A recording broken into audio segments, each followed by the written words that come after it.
खुद ही को कर बुलंद इतना कि हर तकदीर से पहले खुदा खुद बंदे से पूछे बता तेरी रज़ा क्या है। दोस्तों, आप देख रहे हैं दी लोकल जर्नलिस्ट और आज हमारे साथ हमारे बीच मौजूद हैं शहर कोलकाता के एक बड़े ही नामवर नामचीन शख्सियत जिन्होंने सियासत के मैदान में अपना काफ़ी वक्त दिया है और काफ़ी तजुर्बाकार सियासतदान रहे हैं अपने वक्त से।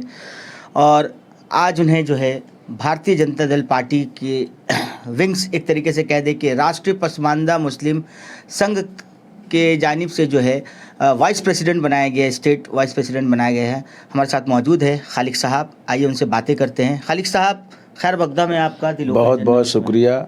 मैं आपका चैनल को बहुत मुबारकबाद देता हूँ। आपका जज्बा को सलाम। शुक्रिया। खालिक साहब, सबसे पहले तो भाजपा की नई सरकार बनी है मगरबी बंगाल में 4 मई से और बहुत सारी चीज़ें, बहुत सारी स्कीम, सोशल स्कीम्स जो है गवर्नमेंट इम्प्लीमेंट करते जा रही है। आपने ज्वाइन किया है, पसमानदा मुस्लिम की आप नुमाइंदगी कर रहे हैं। क्या आपका मोटिव रहेगा आने वाले वक्त में बंगाल के ख़ास तौर पर अक़लियत को लेकर? देखिए, माइनॉरिटी हर टाइम जो भी सरकार था, माइनॉरिटी को सिर्फ लॉलीपॉप दिया गया है और मोदी जी का पार्टी में हम देख रहे हैं कि ये जो बोलते हैं वो करते हैं। सबसे पहली बात, इनका एक ही शब्द है, सबका साथ सबका विकास। तो मैं ये विकास देख के इस पार्टी को ज्वाइन किया हूँ। पसमानदा, राष्ट्रीय पसमानदा मुस्लिम संगठन में मैं उसमें का स्टेट वाइस प्रेसिडेंट मुझे बनाया गया। मैं बहुत मुबारकबाद दे रहा हूँ तमाम पार्टी के लोगों को जिन्होंने हमको इस पद पे बैठाया है। और आने वाले दिन में एक ही बात है, उनका भी कहना है कि राजनीति हिंदू मुस्लिम का अब नहीं चलेगा। राजनीति सभी धर्म के लोग यहाँ रहते हैं, हम आपस में भाई हैं। सबसे पहले हम इंसान हैं और हमें इंसानियत यही सिखाता है कि एक दूसरे से मिल के रहें, एक दूसरे के दुख में खड़ा हो। यही सबसे बड़ी इंसानियत है। आमतौर पर लोग कहते हैं भाजपा में मुसलमानों की नुमाइंदगी बहुत कम होती है, लेकिन आप जैसे लोग जब सामने आते हैं खुल करके तो ये एक बड़ा मैसेज जाता है कि हाँ, नुमाइंदगी मुसलमानों की भी जो है भाजपा में है।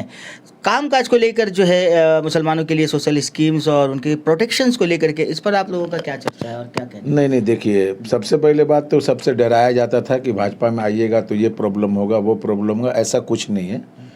आप जो सरकार अभी आई है ये एकदम कानून व्यवस्था से काम कर रही है और मैं यहाँ का चीफ मिनिस्टर को बहुत बहुत मुबारकबाद देना चाह रहा हूँ। जब से आए हैं करप्शन बंद हो गया है और करंट में आप ये देखिए कि लोग एकदम मने फ्री हो गए, आज़ाद हो गए हैं। ना कोई किसी को 1 रुपया दे रहा, ना ले रहा, ना कोई किसी का डिमांड करने का हिम्मत हो रहा है। तो यही आम पब्लिक को क्या चाहिए? सुकून। सुकून मिला है। वो जो बार बार कट मनी वाला मामला आता था वो कहीं ना कहीं जो अब खत्म दिख रहा है क्या? एकदम आप तो देख ही रहे हैं, जो किया है वो तो उसका सजा भोग रहा है।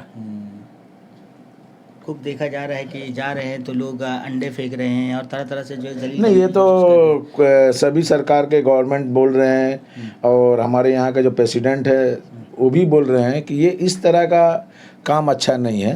प्रशासन का काम प्रशासन को करना चाहिए।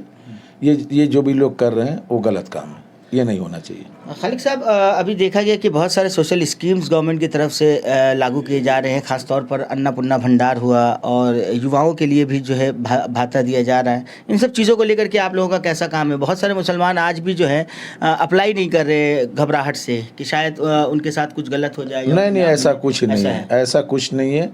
ये सिर्फ डराया जा रहा था कि आपके साथ ऐसा हो जाएगा।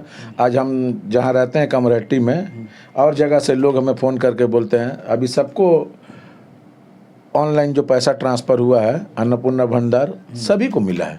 सभी को मिला? हाँ, बिल्कुल। जो अप्लाई कर रहे हैं उनको मिल जा रहा है। सिस्टम होना चाहिए भाई। आपको जो कैटेगरिया में अगर आप आ रहे हैं तो आपको मिल रहा है। उसमें जो क्राइटेरिया दिए उस क्राइटेरिया को फुलफिल करने की भाई, आपको जाहिर सी बात है कि आप लोन लेने कहीं जाइएगा तो आप उस 5 करोड़ का लोन मांगेगा तो आप 5 करोड़ का तो IT भी आपको होना चाहिए ना। सही बात। तो आपको दिया जा रहा है गरीब समझ के, तो आप अमीर होके अगर उसको भरिएगा तो ये गरीब का साथ आप धोखा कर रहे हैं।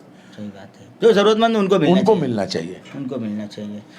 खालिक साहब, और एक बड़ा चीज़ है, सरकार आई है, अक़लियतों के दिलों में एक मतलब ट्रस्ट जो होता है, एक ट्रस्ट पैदा करने की जो है ज़रूरत अब कहीं ना कहीं दिख रही है। वो कहीं ना कहीं घबराए हुए हैं बहुत सारी चीज़ों को लेकर के, जिस तरीके से बुलडोज़र एक्शंस देखा गया, बहुत सारी चीज़ें। आप इस पर क्या कहना चाहेंगे? आप यूपी में देखिए ना, कहाँ मुस्लिम को परेशानी हो रहा है। बिहार में खुद हमारे एक भाई मंत्री हैं जमा खान, कहाँ लोगों को परेशानी हो रहा है। जब किसी के साथ जुड़ी, देखिए एक आदमी बंदा बोलेगा कि उसके साथ रहोगे तो हम नुकसान करेंगे, तो टोटली वही कर रहा था। अभी आप अगर करंट फ्यूचर में देखिएगा, जो सरकार है वो सरकार में एक ही बात है, कोई दादा नहीं, कोई भैया नहीं, डायरेक्ट अपना काम कीजिए, अपना डायरेक्ट माने कोई भी समस्या सरकार को बताइए, प्रशासन को बताइए। तो डर किस चीज़ का बात है? आप कुर्बानी में कितना अच्छा से कुर्बानी किए, सरकार का नियम को फॉलो करके चलिए ना, आप कहीं आपका दिक्कत नहीं होगा। आप जिस मुल्क में है उस मुल्क से वफादारी कीजिए। जिस मुल्क में मिट्टी में दफन होना है, जिस मुल्क में हम अनाज खा रहे हैं, नमक खा रहे हैं, तो उस मुल्क से गद्दारी नहीं करना चाहिए। उसका जो भी नियम फरमान आएगा उसको मानना चाहिए। तो गद्दारी कौन कर रहा है?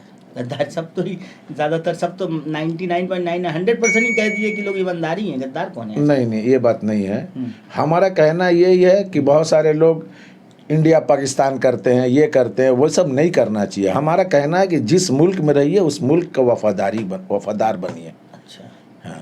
खालिक साहब, एक बड़ा अभी जो है देखा गया, गुज़िश्ता कल एक बड़ा मामला पेश आया बंगाल में, बरेपुर में एक नाबालिग बच्ची के साथ जो है गैंगरेप का मामला आया है, जहां 2 लोग गिरफ्तार हुए थे कल और आज भी 3 लोग डिटेन हुए हैं। इसको आप किस नज़रिए से देख रहे हैं? क्योंकि आप लोगों के पार्टी में जो है अभया की माँ भी है, आज के वक्त में एमएलए बन करके है, तो इस तरीके का मामला बहुत ही संजीदगी से बंगाल की जनता ने लिया था, बहुत ही आक्रोश था इन सब मामलों को लेकर के। तो आप लोग क्या देखते हैं? देखिए, सबसे पहले मैं ये बोलना चाह रहा हूँ कि कोई भी अपराधी अपराध करने से पहले आपको बता के जाता तो अपराध होता ही नहीं। तो अपराधी, इतना बड़ा मुल्क है, इतनी बड़ी आबादी है, तो उसमें अगर जो ये गलत काम कर रहा है उसको मैं अच्छे नज़र से नहीं देख रहा हूँ। ये किसी का माँ बहन है, सबका सम्मान करना चाहिए। जो किया वो अपराधी है, सरकार उसका माने देखभाल कर रही है। उसका अगर जुल्म किया तो उसका सज़ा मिलेगा।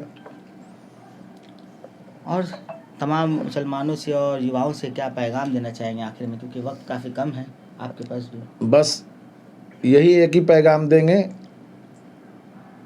कि जिस मुल्क में है उस मुल्क से वफादारी कीजिए और सरकार का नियम को मानिए, प्रशासन के नियम को मानिए। इंशाअल्लाह आप कभी कहीं भी नहीं फंसिएगा, सब जगह सुकून और शांति से ज़िंदगी गुजारिएगा। चलिए, बहुत बहुत शुक्रिया खालिक साहब हमारे साथ जुड़ने के लिए।